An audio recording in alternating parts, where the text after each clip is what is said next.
여러분들 포스트 모더니즘과 기독교 두 번째 시간, 그래서 91쪽을 보세요. 그래서 이제 대략 이제까지의 정리 겸해서 조금 전에 모더니즘이 태동할 때의 그때 분위기를 간단히 정리했고, 두 번째 시간은 포스트 모던 세계관에 대해서 서론적이면서도 그 내용을 조금 정리한 다음, 그 다음에 이제 기독교적인 내용으로 넘어가게 될 거예요. 그래서 이제 여러 가지 이제 그 포스트모던 사상가들의 그 내용에 깊이 있게 들어가는 거는 좀 부분 나중에 하도록 하고, 그게 이제 크게 도움이 되지는 않을 것 같고, 우리 강의에서는 전반적인 흐름 속에 우리가 어떻게 그 모더니즘, 포스트 모더니즘, 그리고 기독교로 넘어가는 이런 걸 어떻게 보느냐 하는 큰 흐름을 주로 보는 것이 바람직할 듯 합니다. 자, 91쪽 보세요. 거기에 넷째 줄, 1979년 캐나다 퀘벡주의 대학위원회에서는 선진사회에서 지식이라는 제목의 보고서를 요청했다. 이 과제를 수행하기 위해서 프랑스 방센느의 파리 대학의 철학부 교수이자 철학자인 장 프랑스 리오타르에게 의뢰하기로 했다. 리오타르가 포스트모던에서 상당히 중요한 인물이에요. 그에 대한 리오타르의 응답은 포스트모던 조건, 지식에 관한 보고서라는 평범한 제목의 짧은 특별판으로 제시됐다. 바로 그의 책 포스트모던 상황의 출판으로 포스트모더니즘은 지적 세계의 지도 위에 위치할 수 있게 되었다. 그 책은 이것에 대한 논의를 처음으로 시작했다기보다는 서구 세계에서 일어나고 있는 문화적 현상과 포스트모던 관점에 대한 이론적 철학적 기초를 이루고 있는 혁명에 대해 예측 가능한 방법으로 기술했다. 이거 어찌 보면 포스트모더니즘에 대해서 학문적으로 처음 뭔가 정리된 기초나 암시를 제공하고 있다, 이렇게 볼 수 있는데, 그래서 상당히 이제 요걸 주의 깊게 보는 건데, 자, 그다음, 그러나 서양 문화와 사회에서 새로운 분위기를 뒷받침하고 있는 지적 전망은 뭐냐? 지적 의제. 그러니까 포스트모더니즘에 있어서 문제가 되는 게 뭐냐? 지적 접근에 있어서 뭘 문제로 삼을 거냐? 지적 의제. 그러니까 이슈가 뭐냐? 이런 어젠다. 먼저 포스트모더니즘은 현실을 바라보는 새로운 방식, 현실을 바라보는 새로운 방식을 이해할 수 있다. 이것은 우리가 지식에 관한 이해와 이해 과학에 관한 관점에서 하나의 혁명이다. 그러니까 바라보는 관점이 달라진 거라고 볼 수가 있습니다. 예를 들면 말이죠. 그 옛날에는 그 농산물을 산다고 합시다. 그 대도시에 있는 뭐 당근 같은 걸 산다고 할 때 생산자와 소비자 사이에 직거래 비슷하게 중간에서 누가 낀다고 해도 조금 이윤을 남겨두고 이렇게 좀 팔고 해서 그 생산자와 소비자 사이가 그렇게 멀지 않았는데, 이제 뭐냐면 어느 시대가 오면은 큰 대리점 같은 거, 예를 들면 월마트, 이마트, 하나로 이런 그 중간 과정이 아주 커져서 사실은 이제 당근 사 먹으려고 할 때 생산자에 대한 관심은 없어요. 중간에 있는 큰 유통업체들이 재벌이 되고 이렇게 나타나죠. 근데 그러던 시대가 있는데, 최근에 와서 코로나 시대 이후에 중간 유통업체들보다는 배달업체라든가 아니면 그 공동구매라는 게 있죠. 여러 사람이 인터넷상에서 이렇게 모여가지고 생산자에게 직거래 비슷하게 사오면은 훨씬 싸고, 유통비용이 줄어들면서 중간에서 대리점 비슷한 그 큰 마트들의 역할은 줄어들고 매출은 줄어들면서 이런 실용적인 공동의 움직임이 생기죠. 이게 전부 그 의제가 달라지는 거 아니겠어요? 스타일이 달라지듯이 지적 의제가 달라진다는 건데, 그래서 프리모던, 그 모더니즘, 포스트 모더니즘, 이게 약간씩 접근 방식이 달라져요. 그 지적 의제가 달라지는데, 그 내용을 봅시다. 포스트 모더니즘과 지식. 우리가 이미 살펴본 것처럼 포스트 모더니즘은 결정적인 설명에 도전한다. 설명 방식에 도전한다. 그러나 그것이 무엇이든 간에 이것은 모더니즘의 지적 전망에 대한 과격한 것이다. 근데 이제 과격한 거부라는 건 뭐냐면 좀 지나친 게 아니냐 이런 얘기예요. 좀 지나친 게 아니냐. 그것은 지식에 있어서 하나의 혁명이다. 혁명이라는 거는 발전이나 진보는 이전과의 연속성을 얼마만큼 말하는 거고, 혁명은 이전과의 불연속성을 오히려 강조하는 거죠. 자, 보다 구체적으로 말하면 포스트 모던 시대는 모든 것을 아우르는 세계관인 삼라만상을 아우르는 지식이라는 말에 종말을 구한다. 그러니까 모든 것을 아우르는 그 지식이라는 말에 종말을 구한다. 그러니까 이제 그 통일 같은 거, 통일 같은 거를 예를 들어서 이제 조기 축구회 갔던 남자들이 축구한 다음에 식사하러 간다고 생각합시다. 그 옛날 같으면은 우르르 가서 중국집 가서 뭐 짜장으로 통일 한 사람 일어서 가지고 뭐 탕수육 몇 개, 짜장 몇 개 해가지고 탁탁 해서 먹는데, 그 어느 시대만큼 오니까 아침 먹자 할 때 뭐 누굴 다 중국집으로 가긴 가되 거기서 시키는 건 다 달아주는 수도 있고, 또 아침 먹으러 갑시다 할 때 누구는 한식집 가서 된장찌개 먹고 누구는 중식집 가고 이렇게 나눠지는 수도 있고, 또 아침 먹을 사람 먹고 안 먹을 사람 먹고 뭐 이런 식이 될 수도 있고, 그래서 아주 이전에는 전부 가서 시키는 대로 짜장으로 통일 뭐 이런 식으로 가던 데에서부터 뭔가 얘기하는 법이 달라지죠. 그러니까 전부를 총괄하는 아우르는 그 통일된 그런 것을 거부하고, 근데 포스트 모던의 해체론 같으면 지나치게 예전 것을 과격하게 거부하는 뭐 그런 게 있다는데, 얘가 적절한지 조금 더 봅시다. 어떤 의미에서 포스트 모던인들은 모든 것을 아우르는 세계관을 가지고 있지 않다고 할 수 있다. 우리들의 인식 대상으로 통일된 세계의 실제를 거부하는 것은 모더니즘의 핵심에 해당하는 사안이다. 포스트 모더니즘들은 단일한 바른 세계관을 만드는 것을 거부하고 다양한 관점, 더 나아가 다양한 세계에 대해서 말하는 것에 만족한다. 그러니까 이런 식으로 가면 예수 그리스도의 복음이 모든 인류에 적용되는 분명히 단일한 진리인 건 분명해요. 근데 이제 거기에서 다양한 걸 인정하라는 건 뭐냐면, 꼭 서구의 방식으로 교회를 세우고 그 로마 캐톨릭이 먼저 했던 이런 방식으로 복음을 전하는 것까지는 좀 무리가 있어서, 나름대로의 그 선교지에 따른 어떤 토착화적 다양성이라든가 이런 것들은 허용이 되고 그런 건 바람직하다고 보잖아요. 근데 이제 모든 것에 대한 통일된 이야기를 거부한다고 할 때, 그리스도를 통해서 구원받는 그것까지도 거부 대상으로 삼을 때는 과격한 해체죠. 실제로 그 포스트 모던의 일반적인 그 흐름들이 그런 맥락에서 과격한 해체로 가서 종교적 다원주의로 가는 이런 문제가 있는 거죠. 그래서 이 기독교는 그런 그리스도를 통한 성경적 구원까지 없애는 것은 아니고, 그런 거를 가지고 있으면서 나머지의 그 다양성을 추구할 영역이 어디까지냐, 이런 거를 지혜롭게 잘 분별하는 이런 맥락에서 그 포스트 모더니즘과 기독교의 이후의 방향을 내다봐야 되는 거예요. 자, 봅시다. 단일의 것을 추구하는 세계관을 다양한 관점과 다양한 세계로 대체함으로써 포스트 모던 시대는 사실상 지식을 해석으로 바꿔버렸다. 지식을 해석으로 바꾼다는 건 뭐냐면, 지식은 변치 않는 객관적인 내용이 있는 거예요. 근데 해석은 보는 거에 따라서 달리 볼 수 있다고 보는 거죠. 같은 대상일지라도.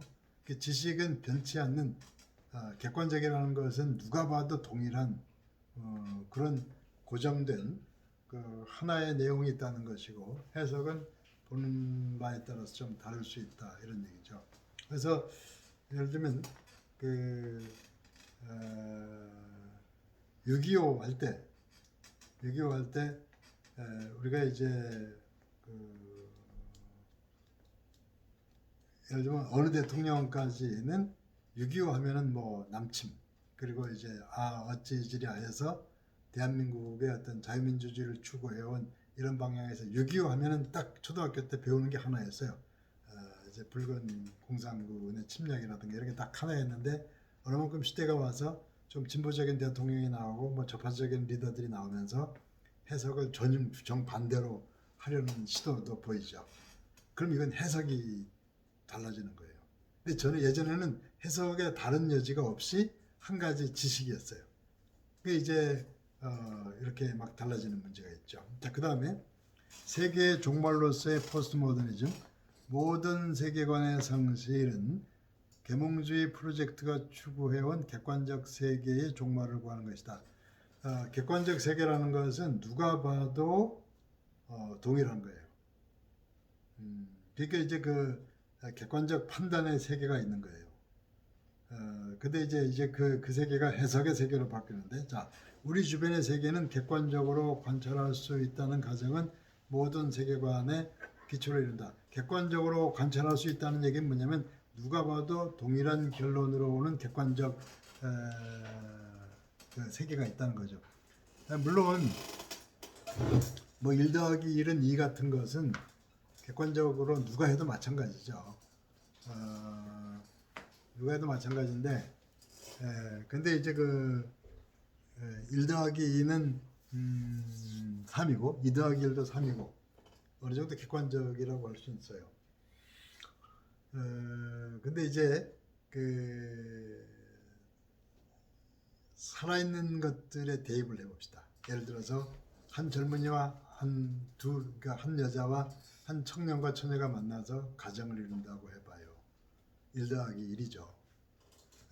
그 생명 없는 것들은 1 더하기 1은 2인데 생명 있는 존재인 인간들이 만나서 1 더하기 1이 하나가 되어 잘 살아갈 수도 있고 또 너무나 살벌한 둘이 될 수도 있고 또 그러다가 하나를 더 낳아서 셋이 될 수도 있고 뭐 이런 여러 가지 그 1 더하기 1의 다양한 가능성이 있어요. 근데 이전에는 그 숫자적으로 생명 없는 수학이나 과학적으로 얘기하면 1 더하기 1은 2예요. 근데 이것들이 이제 그 객관적 지식이 가능하다는 거고 이것을 해석의 관점으로 바꾸고 또 살아있는 관점으로 바꿨을 때 수학적 관점으로 봤을 때는 1 더하기 1은 2 대수적이죠. 그 다음에 살아있는 인간들로 봤을 때는 좀 다양해질 것이고 어쨌든 그 해석에 있어서 다른 측면을 바라보는 그래서 그 모더니티 시대가 계몽주의적 이성의 관점에서 바라볼 때는 그런 객관적으로 변치 않는 1 더하기 1은 2라는 것으로 그 근간에 의해서 모든 걸 처리하고 수학만이 아니라 다른 학문 분야도 그렇죠. 자, 조금 더 보세요. 모든 세계관은 실제는 질서를 가지고 있으며 인간 이성은 이 질서가 자연 법칙에 분명하게 나타날 때 이것을 분별할 수 있는 능력을 가지고 있다 주장한다. 그 자연 법칙, 인간 이성 이런 과학적으로 따져서 누가 해도 변치 않는 그게 있는 거예요. 그게 객관적이 되겠죠. 자, 그 다음에 계몽주의 프로젝트는 인간의 시련은 이 법칙들을 발견하고 사용하여 인류의 유익을 위하는 길이라는 가정에 기초한다. 그러니까 그 수학이나 이성적 판단이나 그것에 근거해서 모두가 동의할 수 있는 일이 있다. 뭐 이런 식으로 가는 거예요. 자, 그런데 이제 그런 식으로 아파트를 지어서 모든 사람에게 몇 평형, 가격은 얼마에 얼마 이런 식으로 해서 동일하게 객관적으로 주어질 수 있는데 실제로 그 안에서 살면서 어떤 젊은이는 무척 편리함을 느껴요. 살기가 편리하죠. 아파트 자체는 편리하게 돼 있어요. 화장실이 2개, 3개 하면 편리할 수도 있고 그런데 근데 이제 시골에서 자연 속에서 살다 온 할머니는 아파트에 살면 금방 병이 나요. 적응이 안 돼서. 그러니까 거기에서의 그 외적 수치, 공학적, 수학적인 것만 따질 땐 객관적인 이야기를 할 수 있는데 인간과 관련해서 행복을 산출하는 정도를 따지게 되면은 거기서는 계산이 달라지죠. 할머니들은 대부분 빨리 와서 굶더라도 시골 가서 자기 집에 살려고 하는 것은 꼭 향수라기보다는 그 상황이 주는 모더니즘적인 구조하고 실제로 생명이 느끼는 그 느낌과 행복은 다른 거니까. 자, 이제 그 밑에 보시면은 포스트 모더니즘은 계몽주의 프로젝트와 모더니즘의 기초를 두고 있는 세계에 대한 우리의 지식이 가지는 이해를 거부한다. 특별히 포스트 모던 시대에는 이런 객관적 세계 이해를 벗어버리려고 한다. 객관적 세계 이해라는 것은 그 모든 아파트는 똑같은 어떤 가치와 똑같은 행복을 줄 것 같은 그런 것과는 다른 게 포스트 모던 이해죠. 그래서 건축에서도 포스트 모던 이해가 똑같이 그 어떤 과학기술적인 편리함을 주고 어떤 그런 과학적 유용성에 따라서 지은 아파트를 부숴버리면서 재건축하면서 시작되는 것이 포스트 모던 건축이라고 우리가 전에 이 시간을 통해서 강의한 바 있습니다. 그 다음에 94쪽을 보세요. 이런 객관적 세계의 개념 거부는 지식과 진리를 이해하는 데 있어서 실제론자 입장을 거부한. 실제론자라는 게 뭐냐면 그 인간 밖에 절대 진리의 세계가 있어서 그게 원칙인 거예요. 그러니까 이제 그 좀 극단적인 표현을 하면 20평짜리 아파트는 얼마만큼 행복을 준다거나 몇 사람이 살 수 있다. 뭐 이런 식의 객관적인 내용은 있어요. 근데 그 안에 들어가서 사는 사람이 느끼는 행복이나 이런 느낌은 좀 다른 거죠. 그러니까 어쨌든 그 실제론자라는 것은 인간 밖에 그런 어떤 그 진리나 이런 것들을 중심으로 얘기하는 거고, 그래서 그것이 오히려 그런 가치가 인간과 접했을 때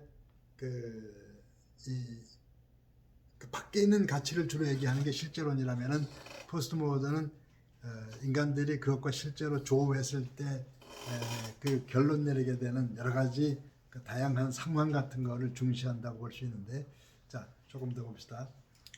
이는 비실제론자 이해를 선호하기 때문이다. 다시 말하면 우리는 객관주의자 관점에서 구성주의자 관점으로 이동하는 것이다. 객관주의자 관점은 그게 누가 봐도 동일한 가치, 그러니까 돈으로 계산하는 가치일 거예요. 아파트가 몇 평이 얼마다 하는 것은 누구에게나 똑같은 가치로 가게 되죠. 근데 구성주의자는 뭐냐면 그 함께 이렇게 만나고 조해 갈 때 나오는 다른 점들,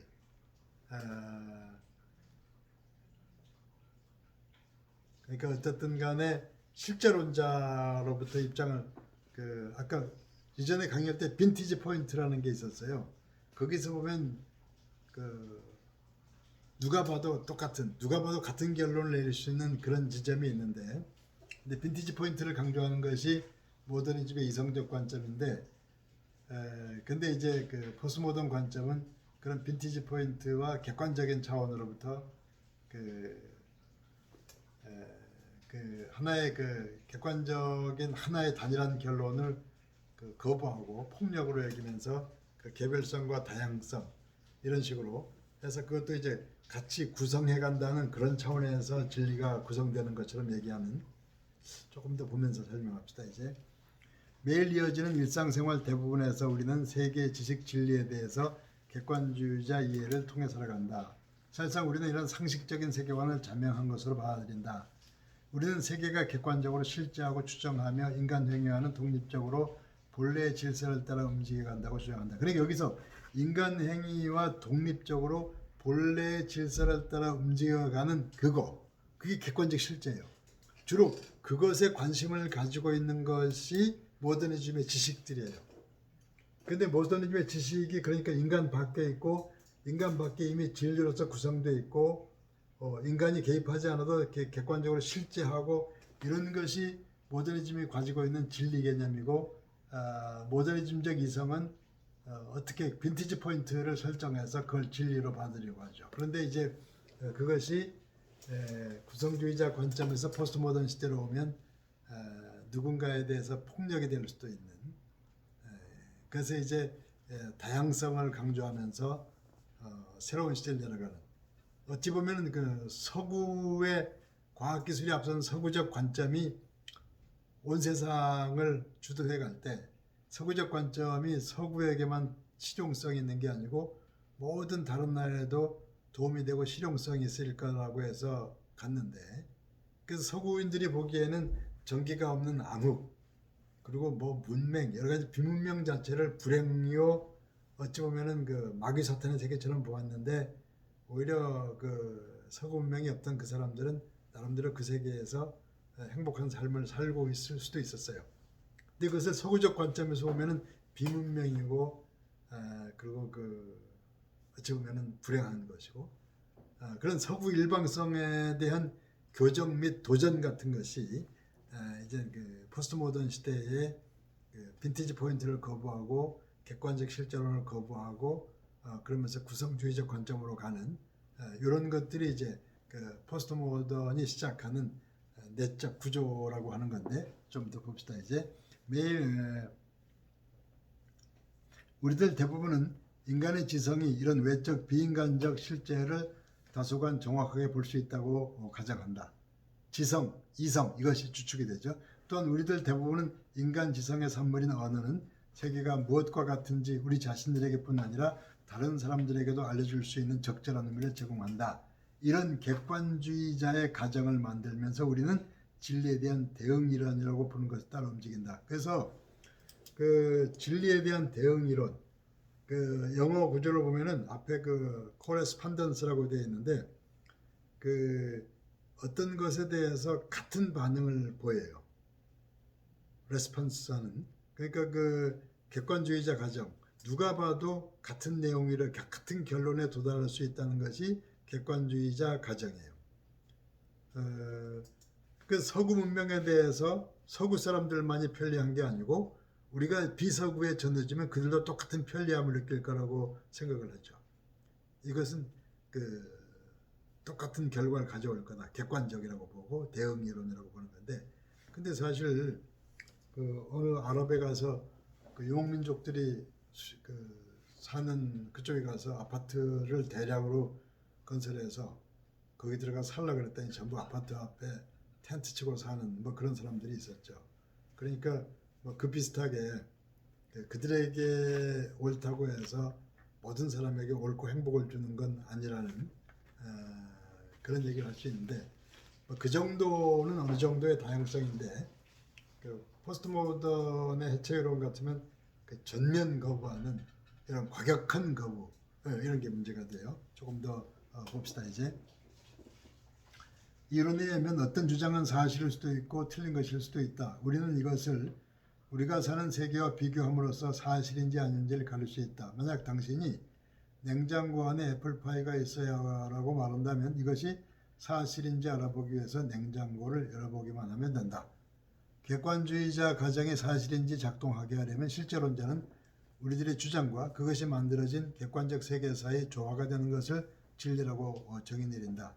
이런 객관주의자 이해는 일반적으로 일상생활에서 잘 적용된다. 그러나 계몽주의 실제론자들은 여기에서 멈추지 않는다. 이런 접근을 진리의 일반 이론으로 보편화시킨다. 그래서 진리의 일반 이론으로 보편화시켜서 이것이 과도한 역할을 하게 될 때 그것이 이제 거대 담론의 폭력까지 가게 된다는 것이고, 그래서 이제 이 객관적 실제론 같은 것들이 결국은 이제 포스트 모던 시대의 거부의 대상이 되고, 조금은 더 보고 얘기하죠.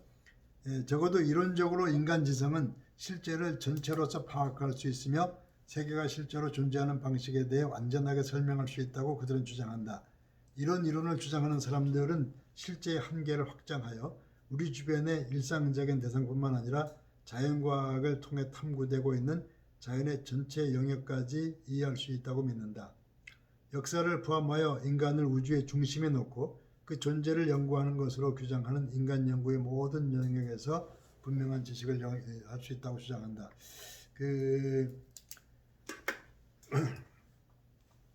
인간 이성이 어떤 한계는 있어요. 이성이 파악할 수 없는 내용들이 있다는 거예요. 그러니까 인간 이성의 객관적인 판단을 할 수 없는 것이 예를 들어서 죽은 것들이라면 수학적 계산으로 다 계산할 수 있지만 인간의 마음 속에 어떤 게 있는지, 어떤 의지와 의도가 있는지, 희망이 있는지에 따라서 전혀 다른 결과를 가져올 수가 있어요. 과학적 이성과 객관적 판단이라면 똑같은 여건이면 똑같은 결과가 나와야 돼요. 뭐 3 더하기 3은 뭐 6이라든가 똑같은 공식에 의해서 나와야 되는데 똑같이 출발해도 전혀 다른 결과가 오고, 실제로 부모가 자식을 키워보면은 자식마다 다른 결과가 오죠. 똑같은 환경에서 컸고 똑같은 부모에서 키워도 뭐 똑같은 교회에서 성장을 해도 결과는 전혀 다르게 나올 수 있어요. 근데 이제 이성적 판단, 객관적 판단은 똑같은 조건이면 똑같은 결과가 나와야 되겠죠.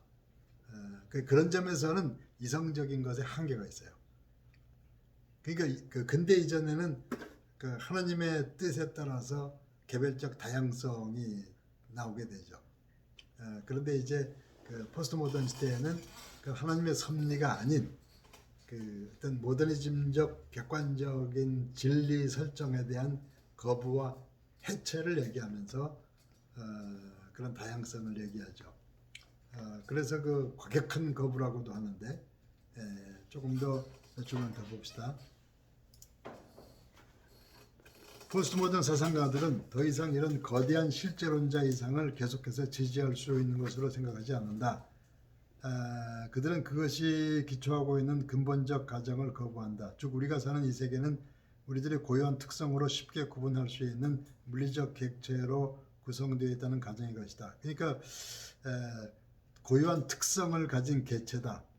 고유한 특성을 가진 개체는 뭐냐면, 고유한 특성을 가진 개체, 미얀마는 미얀마 사람들이 살아온 특성 있는 내용을 가지고 있고, 싱가포르는 싱가포르를 가지고 있는 특성과 어떤 국제적 관계 속에 살아왔고, 그래서 세월이 20, 30년 되다 보니까 싱가포르 같은 나라는 여러 면에서 선진화돼서 앞장서가고 있고, 미얀마는 이제부터 출발하고 있고.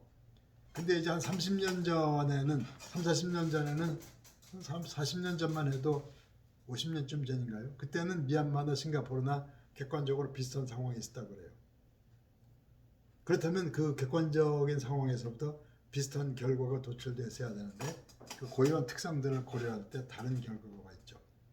어쨌든 간에 그 이성 중심의 과학기술 위주의 빈티지 포인트를 주장하면서 객관적 실제를 주장하는 모더니즘의 그 이성 중심의 이런 흐름 자체가 어느 시점에 와서 거부를 당하고 해체 위기에 와서 거기에서 그 포스트 모더니즘의 적극적인 해체 작업이 있는 걸로 보고, 그런 해체 상황에서 과격한 거부와 해체에 대하여 기독교 복음은 어떻게 대처해야 되느냐 하는, 그래서 그 복음의 정체성을 유지하면서도 그 다양한 요구에 적응해야 되는, 대처해야 되는 그런 측면에서 이제 남은 시간 동안에 그 포스트 모던 시대의 기독교 복음에 대한 이야기를 이제 강의를 통해서 해야 됩니다. 그래서 오늘 그 두 부분, 그래서 이게 조금 까다로운 쉽지 않은 내용이 있는데,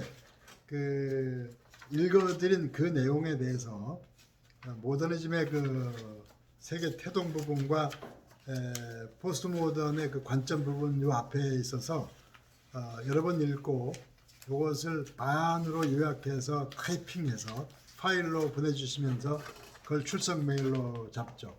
이게 쉽지 않지만 정리는 하고 넘어가야 되기 때문에 그렇게 해서 남은 시간 동안에 주로 그 기독교적인 대처 차원에서의 포스트 모던 관점, 이걸 강의 내용으로 삼도록 하겠습니다. 수고하셨습니다. 오늘 여기까지 하겠습니다.